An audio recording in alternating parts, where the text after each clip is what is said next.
दोस्तों स्वागत है आपका फिर से आज की इस नई वीडियो में। आज आपके लिए बहुत ही बड़ी वैकेंसी लेके आ चुके हैं। भारत के जितने भी अर्धसैनिक बल हैं उन सभी में सब इंस्पेक्टर यानी दरोगा की वैकेंसी आ चुकी है। जैसे सीआरपीएफ, आईटीबीपी, सीआईएसएफ, यहाँ तक कि दिल्ली पुलिस, इन सभी में सब इंस्पेक्टर यानी दरोगा की वैकेंसी आ चुकी है। और ये जो वैकेंसी आपका रहने वाला है ये रहने वाला सेंट्रल लेवल का। वर्तमान में अभी आप बिहार पुलिस का फॉर्म भर रहे होंगे, बिहार दरोगा का, वो हुआ स्टेट लेवल का। लेकिन यहाँ पे जो ये वैकेंसी निकाला गया है सब इंस्पेक्टर का, वो रहने वाला है सेंट्रल लेवल में। तो काफी शानदार आपका सैलरी भी रहेगा। इस वैकेंसी को आसान भाषा में एसएससी सीपीओ का वैकेंसी कहा जाता है। सीपीओ का फुल फॉर्म होता है सेंट्रल पुलिस ऑर्गेनाइजेशन।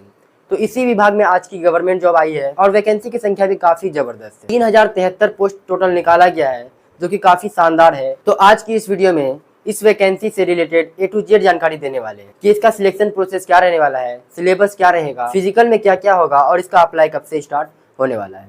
तो सभी जानकारी आज की इस वीडियो में देंगे। लेकिन उससे पहले अगर आप इस चैनल पे नए हैं तो आप हमारे चैनल को सब्सक्राइब कर सकते हैं, क्योंकि इस चैनल के माध्यम से सरकारी जॉब से संबंधित सभी सही जानकारी सबसे पहले आप तक पहुंचाई जाती है। तो चलिए बिना किसी डिले के करते हैं वीडियो को स्टार्ट। सबसे पहले बात करें टोटल पदों की संख्या की, तो पद इसमें काफी शानदार निकाला गया है। 3073 पोस्ट निकाला गया है। बात करें अगर यहाँ पे दिल्ली पुलिस में तो मेल के लिए 142, फीमेल के लिए 70 और टोटल 212 वैकेंसी निकाला गया है। वहीं बात करें अगर सीआरपीएफ में तो सीआरपीएफ में मेल के लिए 1006 वैकेंसी, फीमेल के लिए 23 और अगर टोटल वैकेंसी की बात करें तो 1029 वैकेंसी सीआरपीएफ में निकाला गया है। बीएसएफ की बात करें यानी बॉर्डर सिक्योरिटी फोर्स की, तो यहाँ पे मेल के लिए 212 और फीमेल के लिए 11 वैकेंसी निकाला गया है। टोटल यहाँ पे आपका हो गया 223। वहीं बात करें अगर आईटीबीपी की तो इसमें 233 वैकेंसी टोटल निकाला गया है। मेल और फीमेल आप देख सकते हैं, मेल के लिए 198 और फीमेल के लिए 35 वैकेंसी निकाला गया है। अगर बात करें सीआईएसएफ में मेल के लिए 1164 और 130 फीमेल के लिए रहने वाला है। तो टोटल अगर वैकेंसी की बात करें तो 1294 वैकेंसी सीआईएसएफ में निकाला गया है। सीआईएसएफ में आपने देखा होगा कि जब आप एयरपोर्ट जाते हैं या फिर मेट्रो स्टेशन जाते हैं तो वहाँ पे जो आपका जाँच किया जाता है वहीं पे आपका ड्यूटी रहने वाला है सीआईएसएफ के अंदर दरोगा का। तो ये काफी शानदार वैकेंसी है। सीआईएसएफ में पदों की संख्या भी काफी शानदार रहने वाला है। बात करें अगर एसएसबी की तो इसमें मेल के लिए 71 और फीमेल के लिए 11 वैकेंसी यानी टोटल 82 वैकेंसी निकाला गया। अगर टोटल वैकेंसी की बात करें तो 3073 वैकेंसी इसमें रहने वाला है। तो सभी पोस्ट का आपको वैकेंसी बता दिया गया। तो चलिए अब इससे आगे बढ़ते हैं और बात करते हैं अप्लाई की। अगर अप्लाई की बात करें कि इसका अप्लाई कब से स्टार्ट होगा तो इसका अप्लाई ऑलरेडी स्टार्ट हो चुका है 29 सितंबर से। 29 सितंबर से ही इसका अप्लाई स्टार्ट हो गया है। और अगर बात करें लास्ट डेट की तो इसका जो लास्ट डेट रहने वाला है वो रहने वाला है 16 अक्टूबर, यानी 29 सितंबर से 16 अक्टूबर के बीच आप इस वैकेंसी को अप्लाई कर सकते हैं। और वहीं अगर आपका फॉर्म भरने में कोई मिस्टेक हो जाता है तो आपका करेक्शन डेट जो रहने वाला है वो रहने वाला 24 से 6 अक्टूबर के बीच। इस डेट के बीच आप अपना करेक्शन कर सकते हैं। तो चलिए अब बात करते हैं फीस की। तो फीस इसमें काफी कम है। जनरल और ओबीसी का फीस मात्र 100 रुपया लगने वाला है। और अगर आप इसके अलावा किसी भी कैटेगरी से आते हैं तो आप इस फॉर्म को फ्री में अप्लाई कर सकते हैं, यानी 0 रुपया फॉर्म फीस लगने वाला है। सिर्फ जनरल और ओबीसी का 100 रुपया फॉर्म फीस लगेगा। अगर बात करें एज की तो इसमें जो आपका एज काउंट किया जाएगा वो किया जाएगा 1/8/2025 से।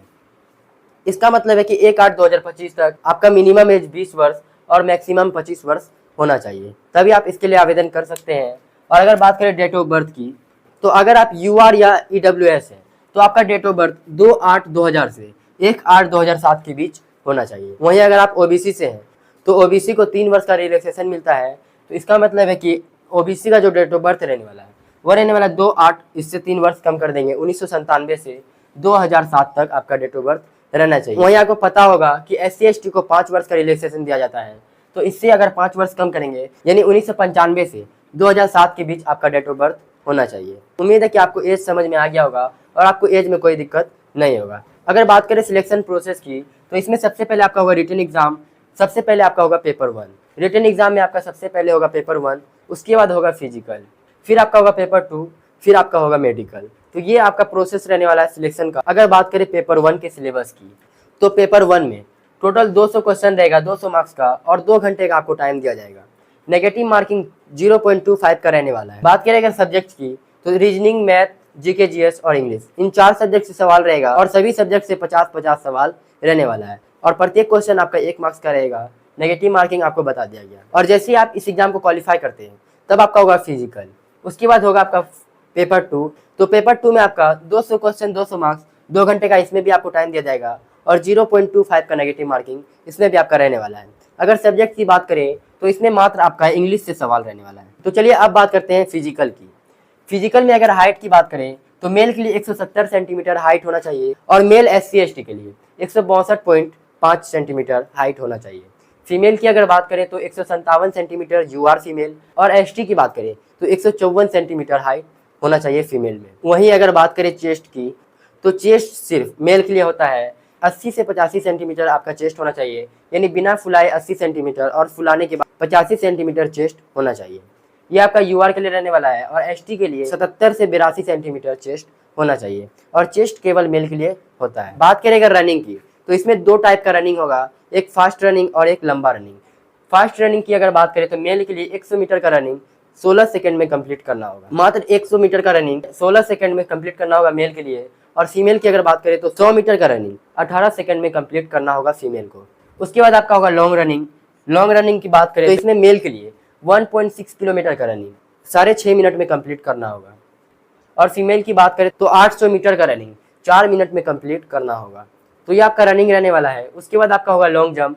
लॉन्ग जंप में मेल के लिए 3.6 मीटर और 2.7 मीटर फीमेल के लिए रहने वाला है। उसके बाद हाई जंप की अगर बात करें तो 1.2 मीटर मेल के लिए और 0.9 मीटर का हाई जंप फीमेल के लिए रहने वाला है। उसके बाद आपका होगा गोला फेंक। गोला फेंक की अगर बात करें तो मेल के लिए 4.5 मीटर तक आपको गोला फेंकना होगा और फीमेल के लिए गोला फेंक नहीं होगा। तो ये आपका फिजिकल रहने वाला है। इसका ऑलरेडी स्टार्ट है। और अगर बात करें इसका सैलरी की, इसमें जो आपको पर मंथ सैलरी दिया जाएगा, इन हैंड सैलरी आपका 45,000 रहने वाला है और 2-3 साल के बाद आपका सैलरी 60,000 प्लस हो जाएगा। तो इसमें काफी शानदार सैलरी, तो आप इस वैकेंसी में अप्लाई कर सकते हैं। और इसमें जो सबसे अच्छा पोस्ट निकाला गया वो निकाला गया CISF के लिए। तो इस वैकेंसी से रिलेटेड A to Z जानकारी आपको दे दी गई है। उम्मीद है कि अब आपका कोई भी डाउट नहीं होगा। यदि अब भी आपका कोई डाउट है तो आप हमें कमेंट सेक्शन में कमेंट करके सवाल कर सकते हैं। हमारी टीम आपके सवालों का जवाब देने की पूरी तरह से कोशिश करेगी। आपसे मिलते हैं अगले वीडियो में इसी तरह की वैकेंसी के साथ। तब तक आप अपना ख्याल रखिएगा। Bye bye, take care.